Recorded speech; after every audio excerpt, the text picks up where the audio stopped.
Bonjour à tous et bienvenue dans ce nouvel épisode de J'irai consulter chez vous. Aujourd'hui on se rend aux alentours de Aix-en-Provence pour voir Solène. Je suis vraiment super contente, ce sera la première fois que je verrai Solène en vrai. Évidemment je vous emmène avec moi, donc c'est parti! Alors, on arrive sur les lieux. Cette fois-ci, en plus, je suis bien équipée. J'ai changé de micro parce que dans la dernière vidéo, mon micro ne fonctionnait pas. Alors, je vais... Ah mais non, je peux pas rentrer. C'est fermé. Est-ce qu'il y a quelqu'un? Appelons Solène. Mais tu es où? Je suis devant. Je pars de chez moi, je suis là dans 5 minutes. Ça va? Oui. Super. Oui, non, c'est moi, je suis désolée, je vous ai fait attendre. Mais c'est pas grave, t'en fais pas, je suis super contente de toi. Moi aussi, c'est clair. Je m'appelle Solène Ekizian, je suis docteur en psychanalyse et en psychopathologie. Je suis psychologue clinicienne de formation et aujourd'hui je travaille ici à mon cabinet qui est situé à La Phare-les-Oliviers, c'est un petit village à côté d'Aix-en-Provence. Je reçois ici du public en périnatalité, donc des bébés accompagnés de leurs parents ou des adultes concernés par la périnatalité ou des adultes, comme on dit, tout venant, pas forcément concernés par ce champ-là. Et je travaille également en visio et en parallèle je suis active, j'essaye en tout cas de l'être sur les réseaux sociaux, notamment sur Instagram, sur mon compte @solekizian.psy où j'ai créé un rendez-vous mensuel en périnatalité que j'ai appelé Parlons peu, parlons bébé. Et en fait tous les mois je reçois un professionnel concerné du coup par le champ de la périnatalité et on échange sur un thème. Et en fait l'idée c'est de pouvoir rendre accessible nos savoirs, nos connaissances sur le thème prédéfini. De manière vulgarisée du coup. Absolument. En fait, d'être parent, c'est très difficile. On peut se sentir très seul et très démuni. Et du coup, voilà, ça me tient à cœur de pouvoir participer au fait de rendre accessibles les infos. Donc c'est un cabinet qu'on partage. Donc moi, quand je reçois les bébés en périnatalité, ici on pousse un peu, on met le tapis. Ici, on a une petite bibliothèque avec les petits livres. Ici, on a des petits jouets pour les bébés, pour pouvoir faire les consultations bébé-parents. Là, il y a l'espace pour les adultes. Et c'est un cabinet qu'on va faire évoluer en lien avec ma pratique qui évolue aussi, puisque je vais m'inscrire dans une école de psychanalyse. Et donc, l'idée, c'est de pouvoir avoir un canapé, un divan par là-bas pour les patients qui souhaiteront aller dans cette démarche. Je partage mon cabinet avec une diététicienne nutritionniste et un sophrologue hypnothérapeute. Moi, je suis là 2 jours par semaine, les jeudis et les vendredis. Et les lundis et les mardis, je travaille en visio. Ouais, t'as même pas de fenêtre. Non, en fait, on a une porte-fenêtre. Alors ça, par contre, c'est génial parce que du coup, les patients entrent par là et ils sortent de l'autre côté. Et ça, c'est vraiment super, je trouve, parce que pour la confidentialité, c'est super. Et alors, comment est-ce que tu t'organises vu que tu partages ton bureau avec plusieurs autres professionnels? Comment est-ce que vous vous êtes organisé niveau déco, emplacement de mobilier, etc. Parce que forcément, t'es pas toute seule à décider. Comment ça s'est fait du coup? On en discute un peu entre nous. Là, par exemple, moi, j'ai besoin que ça évolue en lien avec ma pratique psychanalytique. Donc voilà, on s'est réunis un peu les collègues. J'ai expliqué un petit peu cet aspect-là. Après, du coup, c'est vrai qu'on on range en fait chacun notre matériel. Ma collègue diététicienne, par exemple, elle a sa balance, ses outils, voilà, qui sont rangés un peu. Le collègue hypnothérapeute, pareil, il a un fauteuil. Bon, on s'adapte un peu les uns aux autres. Mais en même temps, moi, c'est vrai qu'au début, je regrettais de pas pouvoir avoir d'espace pour les bébés avec des tapis tout le temps, etc. Et en fait, dans ma pratique, je me suis rendu compte que moi, ça me fait un peu de manutention, mais en fait, c'est une bonne chose parce que quand je reçois des adultes dans le contexte du deuil périnatal, par exemple, je pense que ce serait très douloureux pour eux d'arriver et de voir qu'il y a des tapis, des peluches, des trucs.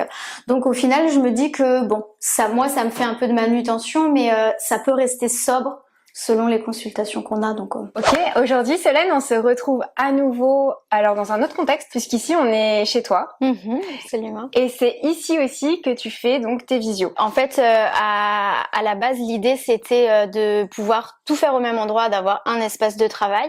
Et puis finalement, j'ai dû m'adapter aussi aux conditions, puisque au cabinet, mais j'imagine comme beaucoup de professionnels, la connexion internet est pas aussi top qu'on peut avoir à la maison quand on a la fibre, la wifi, etc.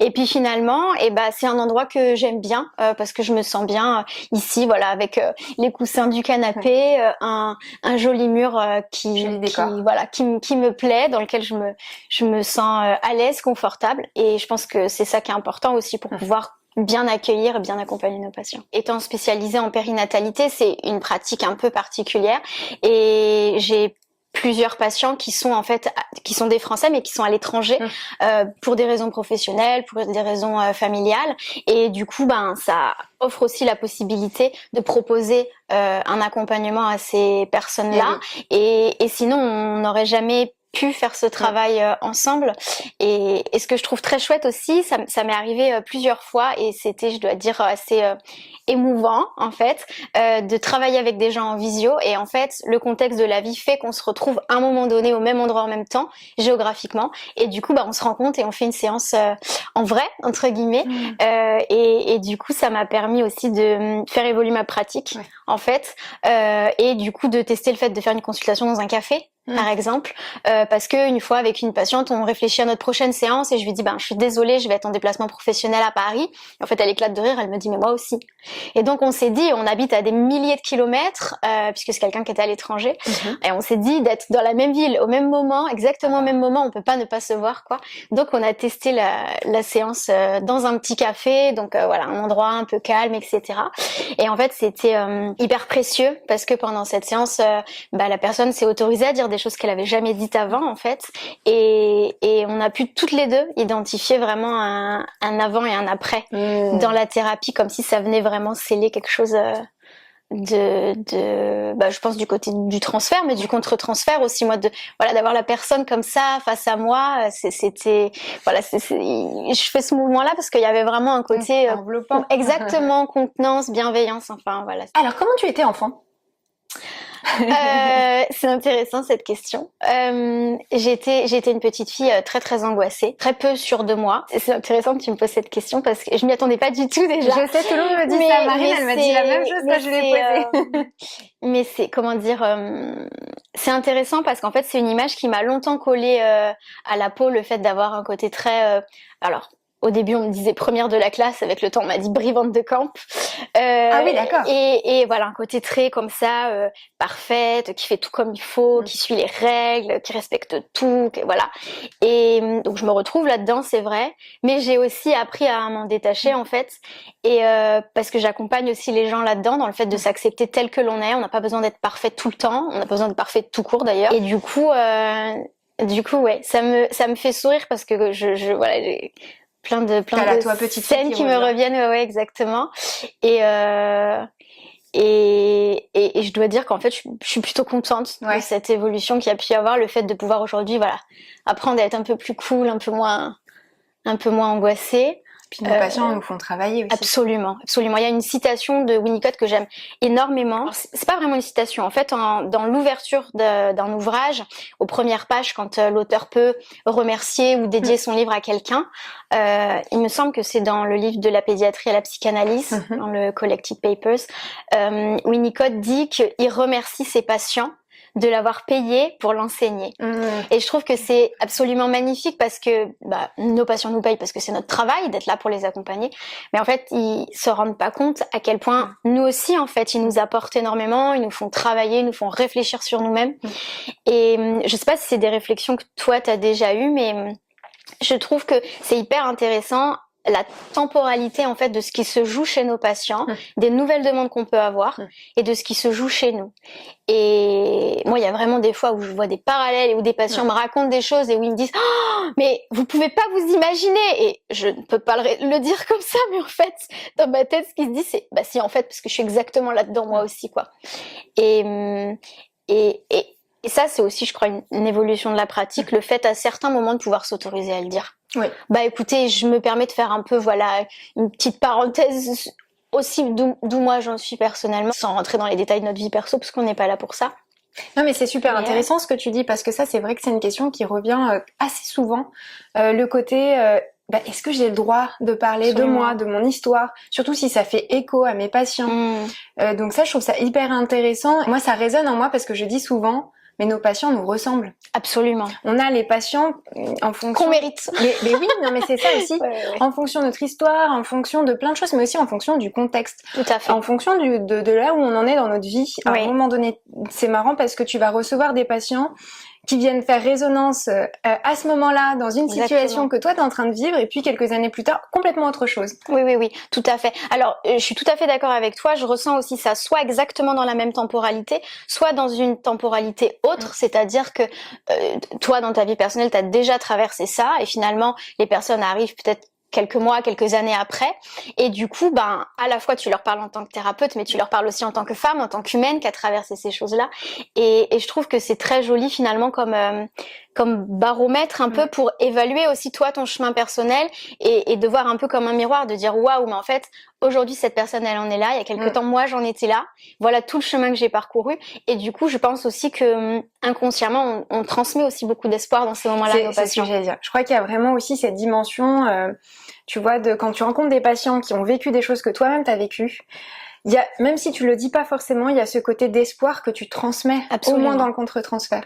Absolument, mais par contre, il y a une condition indispensable pour moi, et je pense que tu seras tout à fait d'accord là-dessus, c'est le fait qu'il faut aller travailler ces choses-là C'est clair. Personnellement. Parce que sinon, c'est là et on sait pas à qui ça appartient en fait. Ok, et alors du coup, si je continue dans cette évolution que tu as eue, il y avait la Solène un petit peu anxieuse quand tu étais petite, et au lycée, qu'est-ce qui t'a donné envie? Est-ce que déjà tu t'es dit tiens, je vais faire psycho, ou est-ce que c'est arrivé plus tard? Qu'est-ce qui s'est passé au lycée?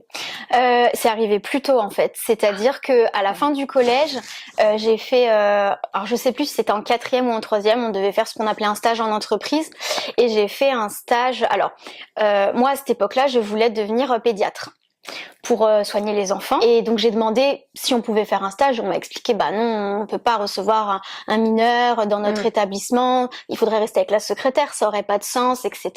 Donc j'ai cherché comment être au contact d'enfants, et du coup j'ai fait un stage dans une garderie avec des enfants, et d'ailleurs j'ai une très jolie histoire à raconter par rapport à ça. C'est joli que tu me donnes cette opportunité là. Donc j'ai fait mon stage dans une crèche, et en fait il se trouve que dans la crèche il y avait un petit garçon différent qui en fait était autiste, mais qui n'était pas diagnostiqué à l'époque. Et en fait les professionnels m'ont demandé de m'occuper un peu de lui, parce que dans la cour ils se sont rendus compte que j'allais un peu vers lui, il venait un petit peu vers moi, il y avait un truc qui se passait un peu, et donc on m'a dit voilà, tu vas un peu t'occuper de lui. Et donc j'ai vraiment des scènes qui me reviennent où voilà, j'essaye de lui mettre son bavoir, où en fait c'est trop vite donc il veut pas, ou après il se laisse un peu faire, et puis après il vient se coller à moi comme ça à côté, et bon, avec le recul et l'expérience aujourd'hui, je me rends bien compte qu'on était dans quelque chose du spectre autistique. Avec cette expérience-là, moi je me suis rendu compte que il y avait les bobos, les maux physiques, mais il y avait aussi tout ce qui était de l'ordre du psychisme.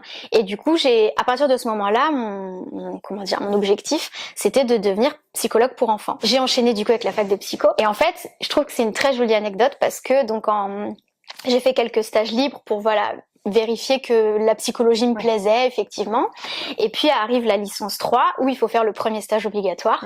J'ai fait un stage dans un hôpital de jour pour enfants, et j'en ai des frissons à le raconter parce que je trouve que c'est une très jolie histoire. Et en fait un jour donc je suis dans l'hôpital de jour, et il y avait des photos en fait des enfants sur les murs, et je regarde les photos, et en fait je reconnais le petit garçon de la crèche. Et je dis aux professionnels mais il s'appelle comme ça, et les professionnels me disent oui, tu le connais.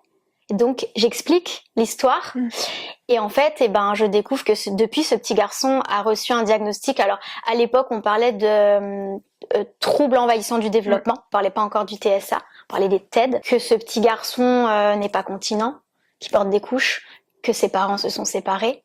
Et en fait c'est très compliqué, parce que ce qui se passe c'est que au niveau de l'âge par rapport aux notifications des institutions publiques, en fait, on arrive à la fin d'une notification bientôt, il va falloir qu'il soit orienté ailleurs, et en fait, on sait pas ce qu'on va faire de cet enfant, parce qu'on n'arrive pas à lui trouver une place dans une autre institution. Et en fait, là, je me rappelle qu'à ce moment-là, je me suis dit, mais je suis vraiment où je dois être, quoi. Et en fait, j'ai jamais revu ce petit garçon, parce qu'en fait les jours de mon stage collaient pas avec ces jours d'admission, mais en fait ça avait quand même du sens pour moi de dire voilà, nos chemins se recroisent, et c'est un peu grâce à lui que finalement que je suis partie, avec d'autres raisons plus personnelles, pourquoi je suis allée un peu vers la psycho. Donc c'est une super jolie histoire. C'est vrai. Et en même temps, moi je trouve qu'il y a Cette sensation de je suis au bon endroit. Absolument. Et alors justement, tu parles de ta licence, etc., que tu as commencé ce premier stage. Oui. J'imagine qu'après, du coup, tu es allée en master, tu as fait d'autres stages. Tout à fait. Comment ça s'est passé? Où est-ce que tu es allée? Moi, du coup, en faisant ce stage en hôpital de jour pour enfants, j'ai vraiment découvert l'autisme et j'ai vraiment senti une connexion particulière en fait avec ces personnes-là. Et du coup, je fais le lien avec ce qu'on se disait tout à l'heure. Je pense que le fait d'avoir été une enfant très angoissée, d'avoir besoin de grands rituels, de choses qui soient fixes, qui bougent pas, que quand on fait une promesse, on la tient, c'est quelque chose qu'on retrouve beaucoup en fait chez les personnes autistes. Et du coup, je pense qu'il y avait vraiment quelque chose comme ça qui faisait écho en fait entre eux et moi, et qu'il y avait je pense que dans mon corps, vraiment profondément, je pouvais sentir comme ça pouvait être rassurant et apaisant d'avoir ça. Donc ça a été le fil conducteur de mes études, puisque du coup en master, moi j'ai fait du coup mon master à Aix-en-Provence. Il fallait faire un stage enfant, un stage adulte, un stage psychiatrie et un stage comme on veut.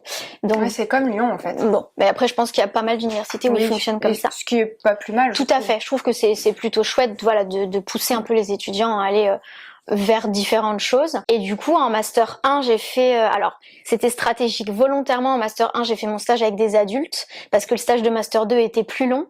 Et du coup, je voulais le faire avec des enfants. Donc, j'ai fait mon stage de Master 1 dans une maison d'accueil spécialisée au sein d'un hôpital psychiatrique. Donc, c'était un service de soins fermé, avec du coup des adultes où il y avait de l'autisme, où il y avait aussi de la psychose, du polyhandicap. Donc c'était une unité avec finalement des pathologies, des troubles, des handicaps assez divers. Ce qui est intéressant parce que ça te permet aussi de balayer pas mal de choses. Absolument, absolument, ouais, c'était très chouette. Et puis j'ai aussi rencontré une personne âgée autiste dans cet institut. Et j'ai fait un suivi individuel avec lui et c'était fascinant. Enfin oui, c'était fascinant. Il y avait un côté vraiment fascinant parce que je voyais aussi toute la vie qui était passée sur cet homme-là. Et c'était, je me rappelle, un monsieur qui se baladait avec une sacoche avec des pinces à linge, qui comptait. Et puis c'était toujours le truc de je te la donne, je la reprends, je te la donne, mais en fait je peux pas te la donner, je la garde. Et je trouvais ça joli parce qu'en plus une pince à linge, bah ça accroche quoi. Donc du coup voilà, j'ai beaucoup travaillé autour du coup des questions de l'autisme aussi en master 1. J'avais mis en place un atelier de pâte à modeler, donc j'ai travaillé autour du modelage. À Aix-en-Provence, la particularité c'est que le master en fait c'est ce qu'on appelle mixte, c'est-à-dire qu'il est professionnel et recherche en même temps. Et du coup et en master 1 et en master 2, on doit faire un stage, un rapport de stage et un mémoire de recherche. Et après, nous, en Master 1, on devait soutenir le mémoire de recherche et en Master 2, on devait soutenir et le rapport de stage et le mémoire de recherche. Donc j'ai fait mon rapport de stage et j'ai fait mon mémoire sur le transfert chez l'adulte autiste. Génial. Qui a été assez critiqué parce qu'il y avait beaucoup de personnes qui me disaient mais ça n'a pas de sens, puisque de la part de l'autiste, il peut pas y avoir de demande, donc il peut pas y avoir de transfert, et j'étais pas du tout d'accord avec ça. Oui, et à cette époque, j'ai découvert aussi la CIPA, qui est la coordination internationale des psychanalystes et des psychothérapeutes pour les personnes autistes, quelque chose comme ça. Et d'ailleurs, je suis en train de penser qu'aujourd'hui, c'est Bernard Goels qui est président de la CIPA. De la CIPA, oui, oui. À l'époque, c'était Marie-Dominique Ami. Que j'adore. Voilà, moi aussi. Qui était à l'époque accompagnée de Geneviève Hague. Elles l'ont monté toutes les deux. Donc, qui sont des femmes que j'ai eu la chance aussi de rencontrer. Qui sont des personnes brillantes. Et Geneviève Hague est malheureusement décédée depuis. Et en fait, donc il y avait tout ce que je découvrais à l'université, ce que je découvrais dans les livres, dans mes lectures, et aussi la CIPA que j'ai rencontrée et qui a tenu une grande place en fait dans ma vie, dans mon histoire professionnelle. Et donc après, en Master 2, j'ai fait mon stage dans un IME, Institut médico-éducatif, qui était divisé en deux parties. Il y avait une partie semi-internat, avec du coup de l'autisme, alors on parle pas de psychose, mais quelque chose quand même de l'ordre des troubles psychotiques, quoi. Et une partie CESAD, où là, il y avait la notification, c'était déficience intellectuelle, mais qui veut finalement un peu tout et rien dire. Mais moi, j'observais quand même que au niveau de la lourdeur des troubles, si je peux le dire comme ça, voilà, c'était quelque chose d'un peu plus, voilà. Donc là, il y avait encore beaucoup l'autisme qui était là. J'ai encore travaillé avec la pâte à modeler et j'ai mis en place un atelier de puzzle pour travailler sur les enveloppes, les limites, les contours, voilà. Et j'ai continué du coup mon engagement en tant que membre à la CIPA. Et en fait, c'est à la CIPA que j'ai rencontré Marie-Christine Laznick. Et comme tu le sais, c'est quelqu'un qui a une grande place dans ma vie, Marie-Christine Laznick. Et en fait, à la fin d'une conférence, enfin voilà, elle intervient et en fait, je vais lui parler. Et en fait, elle s'est montrée hyper ouverte, hyper disponible. Et donc, c'est voilà, en l'écoutant en conférence que j'ai découvert son précieux travail auprès des bébés, où en fait, l'autisme n'est pas encore cristallisé, on va dire, c'est-à-dire qu'on observe des signes, on considère que le bébé est à risque parce qu'il est dans une trajectoire développementale vers ça, et que si on fait rien, aujourd'hui on le sait, les études scientifiques auxquelles elle a bien sûr participé, menées même, les études montrent que si on observe ce qu'on considère comme des risques chez un bébé, si on n'intervient pas, dans 52% des cas, à 3 ans, on a un diagnostic de trouble du neurodéveloppement. Ce qui signifie quand même un bébé sur 2. Exactement, un enfant sur 2. Et donc, moi, je présente toujours les choses comme ça. C'est vrai que dans un cas sur 2, peut-être il y a rien, mais en fait, dans un cas sur 2, peut-être il y a quelque chose. Et quand on dispose de la méthode pour travailler et pour dévier comme ça la trajectoire autistique, je trouve que ce serait dommage de ne pas y avoir recours, quoi. C'est sûr. Voilà. Et alors du coup, c'est à ce moment-là où tu t'es dit tiens, la périnate, c'est pas mal quand même. Alors en fait, au début, c'était pas la périnate. Au début, c'était vraiment les bébés pour s'éloigner de cette trajectoire autistique. Et en fait, en voyant le travail de Marie-Christine Laznick, je me disais mais en fait, on a là quelque chose qui fait qu'on va pouvoir aider à donner. En fait, moi, je l'ai vraiment, avec le temps, appris à le voir comme ça, c'est-à-dire que l'idée, c'est pas de les changer. L'idée, je trouve, en tout cas aujourd'hui, c'est ma conception, c'est de leur mettre entre les mains des cartes. Et je le vois vraiment avec les bébés que j'accompagne aujourd'hui, puisque du coup, depuis, je me suis formée à tout ça. J'ai fait mon doctorat sur ce thème précisément. Et en fait, les bébés que je reçois au cabinet avec leurs parents, et d'ailleurs, je l'explique aux parents, je leur dis, en fait, on va pas changer votre bébé. C'est-à-dire que votre bébé, il a ses sensibilités. Il a très souvent une audition très, très développée, une grande sensibilité à sentir les choses, à sentir quand les gens autour sont angoissés, sont préoccupés, voilà. Donc, ça, c'est pas des choses sur lesquelles on va agir parce qu'en fait, ça fait partie intrinsèquement de lui. Mais par contre, on va l'aider à pouvoir analyser son environnement, s'apaiser avec certaines choses. C'est-à-dire que par exemple, quand j'ai un bébé en consultation, autour de mon cabinet, en fait, il y a une route comme ça, en arc de cercle. Et du coup, quand les voitures passent, souvent les voitures passent vite et en fait, on l'entend très très fort. Et j'ai appris à repérer que les bébés entendent les voitures arriver 2-3 secondes avant nous, adultes. 2-3 secondes, en fait, on s'en rend pas compte, mais c'est énorme.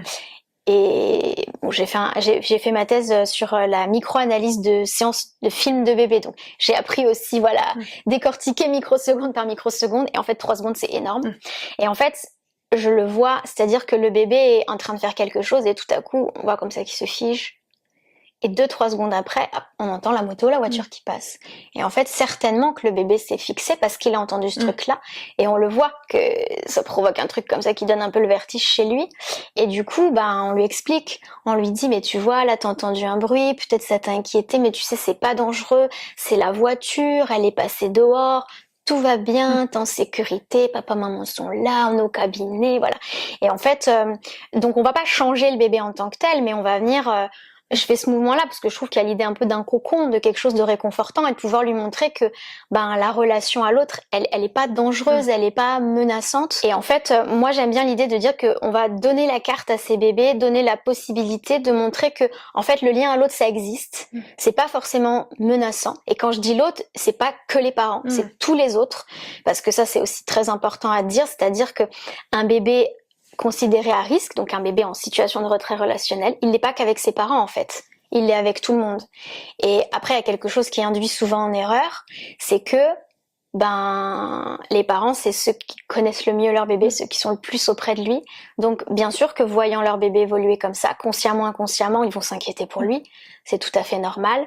Donc le bébé va sentir les inquiétudes, donc le bébé va moins venir dans le lien avec eux, donc les parents vont encore plus s'inquiéter, donc le bébé va encore moins venir. Et en fait là on est dans ce que Catherine Saint-Georges, qui est une chercheuse très engagée aussi dans ce domaine-là, appelle la spirale interactive négative. C'est-à-dire qu'en fait, pour sortir de ça, il y a besoin d'une intervention thérapeutique par quelqu'un qui est spécialisé. Et en fait, moi, vraiment ma position, c'est de dire, j'ai à cœur d'aider les bébés à sortir de ça, à leur montrer qu'on peut être dans le lien à l'autre, que c'est pas menaçant, que c'est pas dangereux, que bien au contraire, en fait, d'être en lien avec l'autre, ça peut être du plaisir, du bonheur, amener plein de choses chouettes dans la vie. parce qu'on est aussi dans une société où en fait si on n'est pas en lien avec les autres, c'est quand même sacrément compliqué.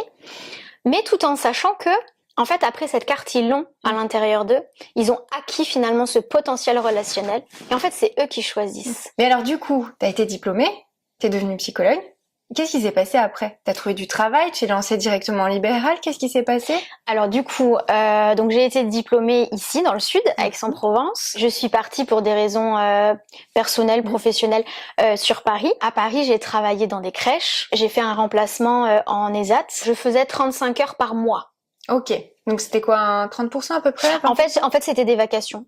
Ah d'accord. C'était des vacations, moi j'étais payée à l'heure. J'ai découvert en fait en lien avec ça qu'il y avait des psys en crèche, parce qu'en fait on ne me l'avait jamais dit avant, je ne le savais pas. Justement, on peut peut-être parler de pourquoi tu as choisi la psychanalyse. Tu sais, souvent quand on rentre en psycho, bon, on découvre qu'il y a déjà des orientations, et souvent la question c'est mais je vais où? Quelle fac je choisis en fonction de l'orientation, TCC, intégratif, psycha, etc. Qu'est-ce qui t'a donné envie d'aller de t'orienter en psycha et du coup derrière d'axer encore plus ta pratique du côté de la psychanalyse? La fac la plus proche d'où j'habitais avec mes parents, c'était Aix-en-Provence. Il y avait aussi Montpellier, mais qui était un petit peu plus loin. Et puis, de ce que j'en avais entendu, Aix-en-Provence avait meilleure réputation que Montpellier. Donc en fait, sans connaître, sans savoir, je suis allée à Aix-en-Provence, puis je me suis dit, bah, on verra bien. Et en fait, à Aix-en-Provence, il y avait beaucoup de psychanalystes, c'est comme ça que je l'ai découvert.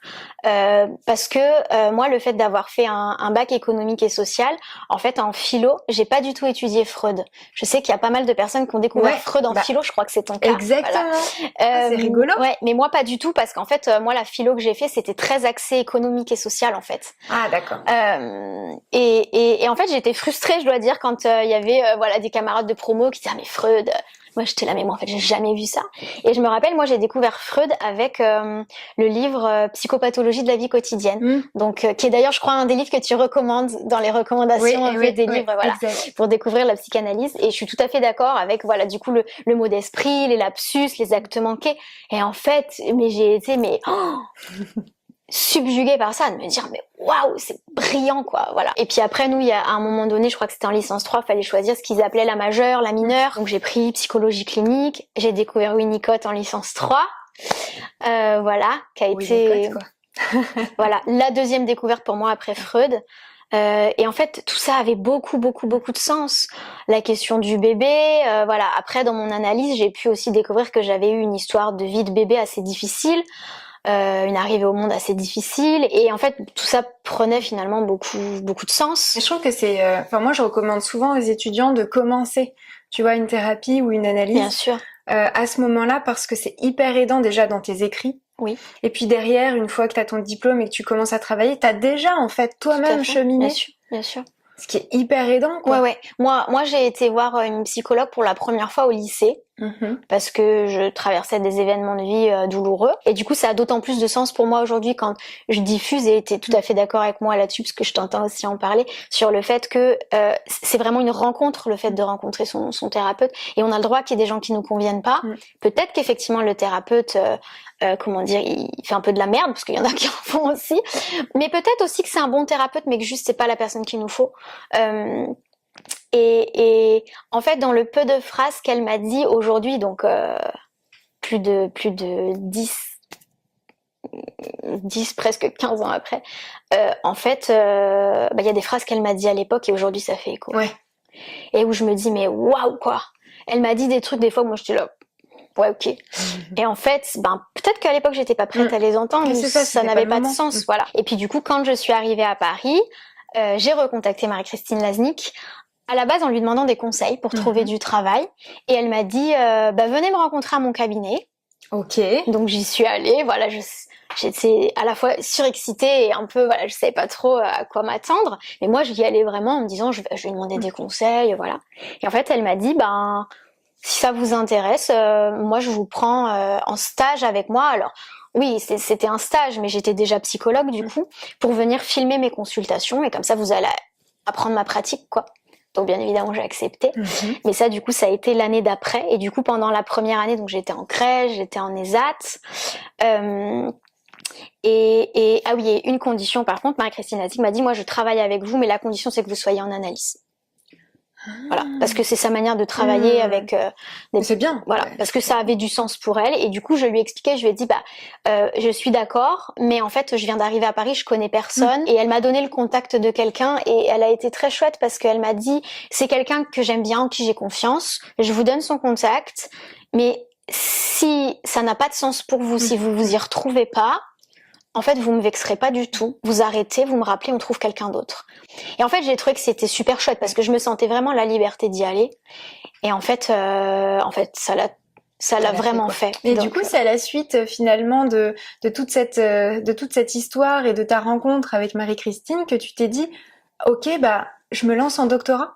Alors en fait, donc j'ai filmé les bébés auprès de Marie-Christine Laznick pendant. Alors au début, ça devait durer 1 an, puis finalement ça a duré 1 an et demi. Et puis Marie-Christine Laznick, donc elle travaillait dans le public, elle travaillait à son cabinet privé, et en fait, elle arrivait à l'âge où légalement il fallait qu'elle parte à la retraite dans le public. Et elle nous a dit, je vous garde en fait toutes les deux pour continuer à filmer mes consultations. Il reste 6 mois, voilà. Donc on a filmé toutes les deux pendant 1 an et demi. C'était des consultations qu'on appelle des consultations bébés-parents. Donc c'est des bébés qui viennent bien sûr accompagnés de leurs parents. Le motif de consultation, c'est pas forcément en fait le retrait relationnel, etc. C'est il y a un truc avec mon bébé quoi. Et donc le filmeur est considéré comme un co-thérapeute vraiment. Et donc il y a ce dispositif, l'outil de la caméra, avec le fait que en fait c'est un outil de travail. C'est-à-dire que dans l'après-coup, ça permet de retravailler les séances. Donc en fait, on s'en sert un peu comme un outil pour faire de la supervision. Parce que ce qui est hyper intéressant. Bien sûr. Marie-Christine Laznick travaille comme ça, c'est-à-dire qu'on se réunit entre différents types de professionnels, on regarde des séances et on les travaille ensemble. Et du coup, le psychologue va dire ça, le psychiatre va dire ça, l'orthophoniste va dire ça, le psychomètre dit ça, le kiné, l'ostéo. Donc en fait, c'est avec plusieurs professionnels, mais de différentes professions. Tout à fait, spécialisés tous en périnatalité. On travaille comme ça. C'est ce qui permet aussi de former les gens, puisque dans les colloques, dans les formations, on montre des extraits en fait pour montrer comment on travaille et puis pour voir l'évolution. Ça permet aussi de pouvoir être attentif à des choses auxquelles on n'a pas forcément été attentif dans la séance. Et d'ailleurs, moi, en travaillant avec cet outil-là à mon cabinet, du coup, je l'ai aussi expérimenté en tant que thérapeute, qu'il y a des fois, en fait, le bébé fait des tentatives envers nous et on est occupé à parler aux parents. Et comme c'est le début des tentatives, en fait, on les voit pas. Et donc, si on n'avait pas cet outil-là, on passerait à travers aussi. Et puis, ce qui est très utile aussi avec le fait de filmer, c'est de pouvoir faire de la recherche. Et donc voilà, arrivant à la fin de sa pratique en public, Marie-Christine Laznick a dit, mais depuis, je crois qu'il y avait eu 10-12 ans de séances filmées. Ah oui, quand même. En fait, on peut pas garder ça pour nous, ça n'a pas de sens. Donc, elle a créé une équipe de recherche avec la SM13, l'association de santé mentale du 13e à Paris, et elle a co-créé en fait cette équipe de recherche avec professora Erika Parlato Oliveira, qui est une professeure qui vient du Brésil, qui du coup est prof à la fac de médecine de l'Universidade Federal de Minas Gerais, donc à Belo Horizonte au Brésil. Et donc elles ont co-créé cette équipe de recherche et elles ont demandé en fait à soit des étudiantes en psycho, soit des psychologues avec du coup des projets de doctorat de venir faire de la recherche. En fait naturellement elles me l'ont proposé vu que je filmais les consultations, ça avait beaucoup de sens. Et je me rappelle au début je me rappelle très bien, j'ai dit à Marie-Christine Laznick et à Erika Parlato Oliveira, moi je suis ok pour être chercheur, je suis ok pour faire de la recherche, j'écris les articles mais je veux pas faire de doctorat. Ah oui, t'as dit non tout de suite. Et en fait elles m'ont éclaté de rire au nez, elles m'ont dit mais ça va pas être possible Solène, ça n'a pas de sens, tu peux pas en fait, tu vas en fait faire de la, c'est pas possible. Et en fait quand j'ai fini mon master 2 très difficilement. D'accord. Ça a été très très dur pour moi, où en fait j'ai terminé mon stage un peu plus tôt et où à un moment donné le médecin m'a dit c'est soit tu t'arrêtes, tu restes à la maison, tu te reposes, soit je t'hospitalise. Parce que j'ai perdu beaucoup de poids, j'avais les joues très creuses, le visage très blanc, et parce que j'allais devenir psychologue quoi. Enfin, j'étais sur tous les fronts, je travaillais jusqu'à 3h du matin, et je voyais pas le bout, et Voilà. Et en fait, quand j'ai terminé du coup mon master 2, on m'a proposé un doctorat. Donc j'ai fait mon mémoire de master 2, je l'ai fait sur le quotidien des parents d'enfants autistes en interrogeant quelle résilience possible. Donc c'était encore dans l'autisme, mais c'était un autre point de vue, donc voilà, ça avait du sens pour moi. Et donc je me rappelle, professeur Evelyne Bouter, quelqu'un que j'aime beaucoup, qui maintenant dirige le master que j'ai fait. Et donc Evelyne Bouter m'avait proposé de faire un doctorat spécifiquement sur les pères. Parce que en fait on s'y intéressait selon elle pas suffisamment dans l'autisme. Voilà comment de manière générale. Absolument. Comment les pères vivent tout ça, voilà. Et je me souviens, je lui avais dit peut-être, je suis très touchée, peut-être, mais pas tout de suite. Et il y avait vraiment pour moi, et en fait ça voilà, c'est très personnel tout ce que je raconte, mais ça me tient à cœur de le dire parce que peut-être que ça fera écho à des étudiants, à des jeunes psys. Il y avait vraiment pour moi une question de survie psychique et je me suis dit mais là il faut que je sorte de ça je l'avais formulé comme ça, j'avais dit j'ai besoin d'aller voir la vraie vie quoi, de sortir de ça, de travailler, d'aller dans les institutions donc, parce que c'est le master, on se rend pas compte, mais c'est extrêmement intense. Absolument. En plus avec ce côté recherche. Mais moi j'avais le côté mix, donc j'avais les deux en même temps. Il y a eu l'équipe de recherche qui a été créée, donc voilà. Donc moi j'avais vraiment en tête tout ce truc là. On m'avait proposé le doctorat, j'avais dit non, et je me souviens que Christian Bonnet m'avait donné cette métaphore à l'époque. Il m'avait dit vous êtes faite pour ça, faut que vous fassiez un doctorat. Et je lui avais dit d'accord, mais pas tout de suite. Et je me souviens, il m'avait donné cette métaphore parce que je crois que c'était l'époque du Tour de France. Et en fait, il m'avait donné l'image que, en fait, en gros, j'allais pas faire du vélo de la même manière quelques années après que je pouvais le faire là en sortie d'université où j'étais dedans et où j'étais entraînée, quoi. Et qu'il y avait le risque que peut-être j'allais jamais faire le Tour de France alors qu'en fait j'aurais pu le gagner. Et voilà, ça m'avait parlé cette image. Pas si longtemps que ça après, puisque du coup moi j'ai fini mes études en 2014 et j'ai eu la proposition d'intégrer l'équipe de recherche en décembre 2015. Donc c'était un an après, mais il était trop tard pour s'inscrire à la fac. En doctorat. Donc en fait, ce qu'on a fait, c'est qu'on a commencé l'équipe de recherche. Pendant un an, on a travaillé dans l'équipe de recherche, mais sans lien avec l'université.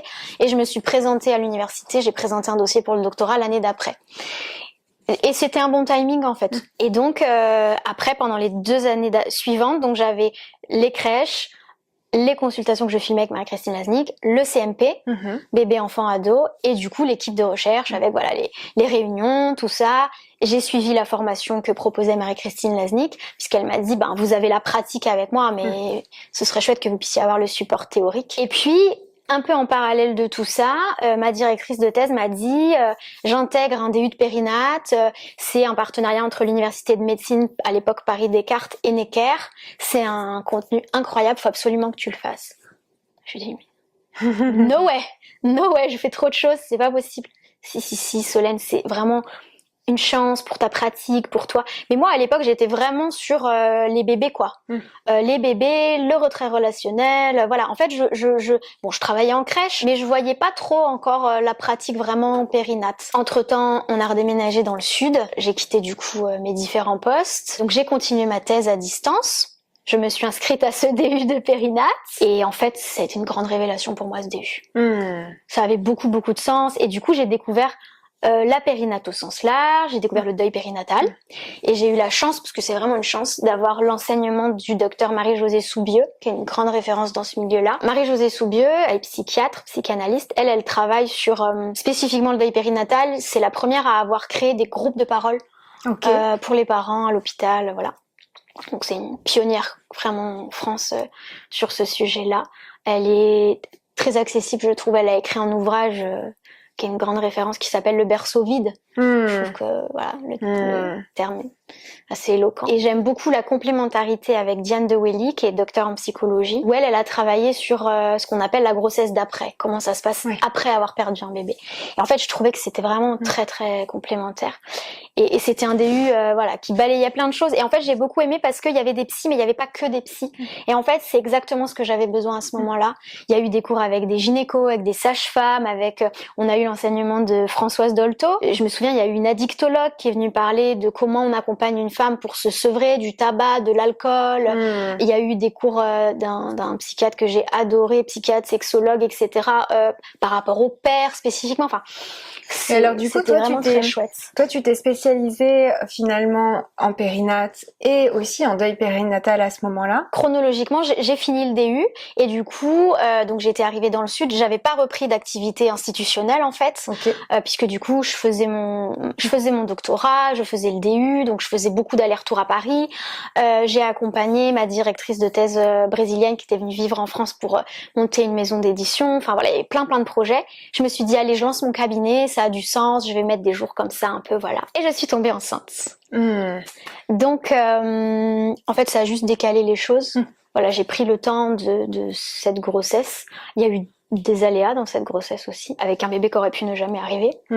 Donc quand voilà ma fille avait grandi, j'ai ouvert du coup mon cabinet ici dans le sud et du coup spécialisé en périnatalité. Alors juste avant, qu'est-ce qui t'a donné l'envie de te mettre en libéral? En fait, ça avait du sens pour moi parce que j'avais plus envie d'être en institution. Il y avait des choses que j'avais beaucoup aimées en institution, d'autres choses un peu moins. En fait, je le voyais comme une contrainte, le fait de pas pouvoir gérer mes horaires. Alors j'ai passé quand même quelques entretiens. J'ai passé un entretien pour intégrer un CMP bébé enfant ado où avec mon parcours, on m'avait dit on vous mettra vraiment sur le côté bébé, on aimerait beaucoup travailler ensemble, etc. Mais il fallait y aller à temps plein. Et moi, j'avais dit je veux un temps fier. Et on m'a dit non, vous êtes que contractuel, vous avez pas passé le concours de la FPH, on vous laisse pas avoir de temps fier. Et j'ai dit mais moi j'ai ma thèse en fait à finir, elle est pas encore finie, je peux pas. Enfin voilà. Et donc en fait ça avait du sens finalement pour moi tout ça. À la fac on m'avait beaucoup répété, on s'installe pas avant, voilà, le CMP c'est pas avant 10 ans de pratique. Et en fait ma chef de service a été vraiment très bienveillante avec moi parce que quand elle m'a proposé le poste en CMP, je lui ai dit mais moi, je suis un bébé psychologue, moi, j'en suis au tout début. Et elle m'a dit, mais non, mais pour moi, ça a beaucoup de sens. Tu vas évoluer, voilà, on va évoluer ensemble, on va travailler ensemble. Et donc, elle a vraiment eu un rôle très bienveillant, très soutenant pour moi autour de tout ça. Et d'ailleurs, quand je suis partie, elle m'a dit que si j'étais restée à Paris, elle m'aurait fait intégrer vraiment l'unité de périnate. Voilà, enfin, ça avait beaucoup de sens. Et en fait, ça m'a donné confiance en moi aussi. Et je me suis dit, c'est vrai, en fait, finalement, la différence entre le CMP et le cabinet, c'est vrai qu'il n'y a pas l'équipe. Et je me rends compte au quotidien, il n'y a pas l'équipe. Mais en fait, une grande différence. En fait, on crée son équipe. Et finalement, c'est quelque chose que j'aime bien parce qu'en fait, je choisis les professionnels avec qui j'ai envie de travailler. Et quand j'ai, voilà, ne serait-ce que par téléphone, une mauvaise expérience avec un professionnel qui me parle mal, parce que ça arrive. Mais en fait, si à moi, en professionnel, tu me parles mal, comment tu traites tes patients? Et du coup, voilà, on travaille pas ensemble et puis c'est pas grave. Donc j'ai ouvert mon cabinet et puis en fait, ça a pris quoi. Ça a pris, j'ai eu du monde, j'ai eu en fait assez rapidement beaucoup de monde. Et aujourd'hui, ça fait plus de 3 ans. Alors du coup, je me suis installée en février 2020. Et oui. C'est ça va faire 4 ans en février, donc c'est ça fait 3 ans et demi. Ouais. Super. Écoute, ce que je te propose et que j'aime bien faire, c'est que je te propose quelques petites questions un petit peu différentes. D'accord. Et je te propose d'y répondre le plus spontanément possible. Ok. Sans trop réfléchir. Ok. Quelle est la chose la plus dingue que tu aies pu faire? Alors évidemment en libéral ou en institution. D'accord. Mais c'est quoi qui te vient là tout de suite en tête? Chasser des Pokémon dans la salle d'attente du CMP. Ok. Parce que j'avais un petit patient avec qui le contact était très difficile et il se trouve qu'il adorait les Pokémon et moi C'est dans la fameuse période où tout le monde cherchait les Pokémon, non? C'est ça, c'est exactement ça. En fait, moi j'ai grandi avec les Pokémon et donc on téléchargeait l'application sur le téléphone et en fait à un moment donné, je sais pas comment on en vient à parler des Pokémon et je lui explique que moi j'ai grandi avec les Pokémon mais que c'est pas les mêmes et du coup il me dit mais Madame Ekizian, en fait, tu t'es pas à la page, quoi. Je vais t'apprendre. Et en fait, transfert, quoi. Ouais. Et du coup, voilà, il m'a appris. Et donc, on chassait les Pokémon. Et en fait, on s'est rendu compte que, dans la salle d'attente, il y avait des Pokémon hyper rares qu'il n'y avait pas ailleurs. Donc, on est allé chasser les Pokémon sous les fauteuils et tout. Et je me rappelle des secrétaires qui m'ont dit, bon, Solène, ça dérange un peu les autres quand même, là, que t'as chassé les Pokémon. Va chasser dans ton bureau. Et moi, très spontanément, on a dit, mais il n'y a pas les mêmes. Ça n'a pas de sens. Voilà. Mais bon, c'était ma génération Pokémon. Pour moi, ça avait beaucoup de sens. Voilà. Quelle est la chose la plus difficile que tu aies pu vivre en tant que psy? Le fait d'avoir failli passer à côté de la détection d'un bébé en retrait relationnel. Et en fait, sa maman m'appelait à l'aide. C'était vraiment des appels à l'aide. Voilà, c'est-à-dire que en séance, elle me disait ça va pas, mon bébé il est pas normal, ça va pas.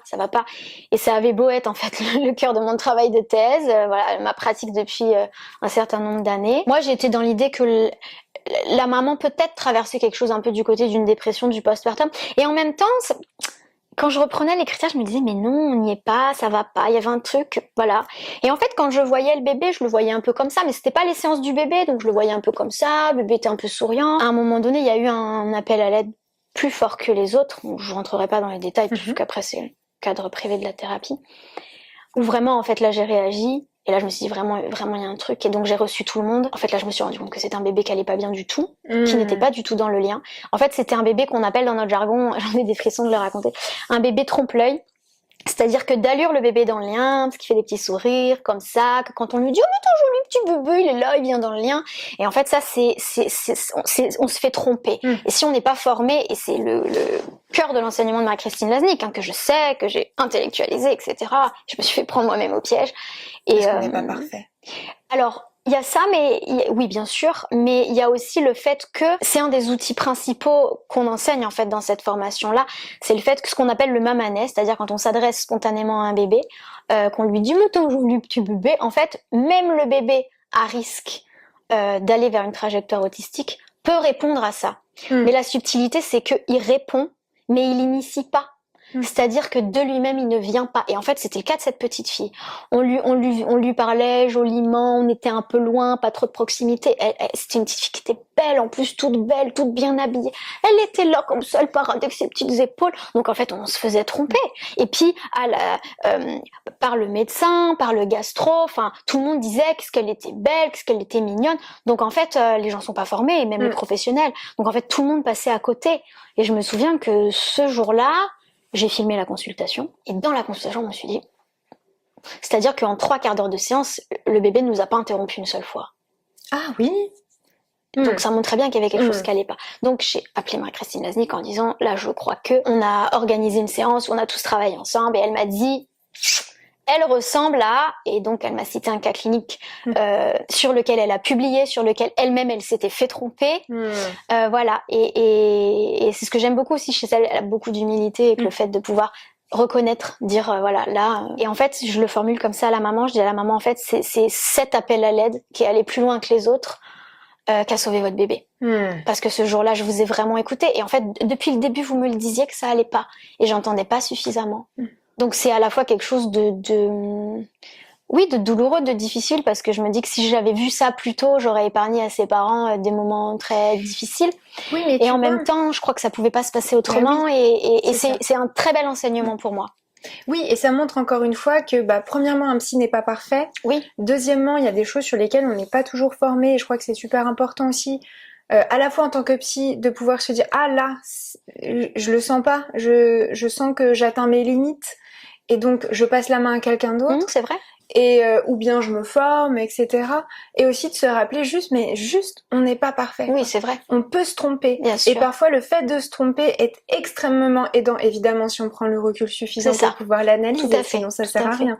Mais tu vois, ce côté-là, je trouve que je trouve que cette histoire-là, elle met vraiment en lumière le côté de, on peut être hyper spécialisé sur un truc et se tromper quand même. Absolument. Et c'est fou parce que cette histoire-là, Marie-Christine l'a publiée dans un article, donc je savais qu'elle-même, elle s'était fait tromper, qu'elle répétait, on répète tout le temps, écoutez les parents, écoutez les parents, écoutez les parents. Et je me dis que peut-être, en fait, j'avais besoin de l'expérimenter moi aussi pour intégrer ça. Mais c'est toujours pareil. T'as la théorie. Oui, bien sûr. Mais la pratique, bien sûr, que... bien sûr. Et aujourd'hui, c'est une petite fille qui va très bien, une famille qui va très bien, dont j'ai des nouvelles très régulièrement. Et je l'ai dit d'ailleurs comme ça à cette petite fille. Je lui ai dit que grâce à elle, aujourd'hui, j'étais une meilleure thérapeute et j'allais pouvoir aider d'autres bébés grâce à elle. Et dernière petite question, quel message toi tu aimerais passer justement à tous les psys ou les futurs psys d'ailleurs qui nous regardent, que t'aurais aimé qu'on te transmette, qu'on te dise au moment où toi justement t'es devenue psy ou quand t'étais en études? Soyez vous-même, croyez en vous. Si vous avez des idées, même les plus farfelues, créatives, autorisez-vous à y croire. il y a peut-être des choses qui n'arriveront pas, il y a peut-être des choses qui pourront pas se dérouler de la manière dont vous auriez eu envie que ça se déroule. Écoutez-vous. Exactement. Il y a de la place. Il y a de la place pour tout. Il y a de la place pour tout ça. Moi, si en sortie d'études, on m'avait dit que je ferais un doctorat franco-brésilien, que je filmerais des bébés, que je créerais un rendez-vous mensuel pour inviter des professionnels à parler de périnate sur mon compte Instagram. Enfin, j'aurais jamais cru tout ça. Donc, ouais, de croire en soi, de s'autoriser à y croire et de pas trop écouter les réflexions pessimistes, enfermantes. Voilà, il y a des cadres, c'est important d'y rentrer, mais c'est important d'y rentrer si c'est ok pour nous d'y rentrer, quoi. Que si c'est douloureux, si ça nous fait violence, en fait on a le droit de pas y rentrer et que c'est essentiel pour pouvoir prendre soin des autres, de prendre soin de soi d'abord.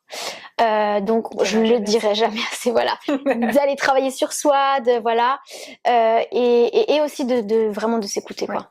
De s'écouter. Et je rajouterais même quelque chose que tu as partagé aujourd'hui, qui est on est tous différents. Accepter aussi cette différence qui fait justement le psy que vous êtes aujourd'hui ou le futur psy que vous êtes. Tout à fait. C'est une force en fait. Ouais, exactement. Merci beaucoup, Solène. Merci à toi. C'était un vrai plaisir. J'espère que vous avez pris autant de plaisir que nous, qui avons passé énormément de temps, du coup, à faire cette interview. C'était super chouette. Où est-ce qu'on peut te retrouver? Principalement sur Instagram, @solekizian.psy. Super. Avec plaisir, du coup, de vous y retrouver et Marion de poursuivre nos échanges. Avec grand plaisir.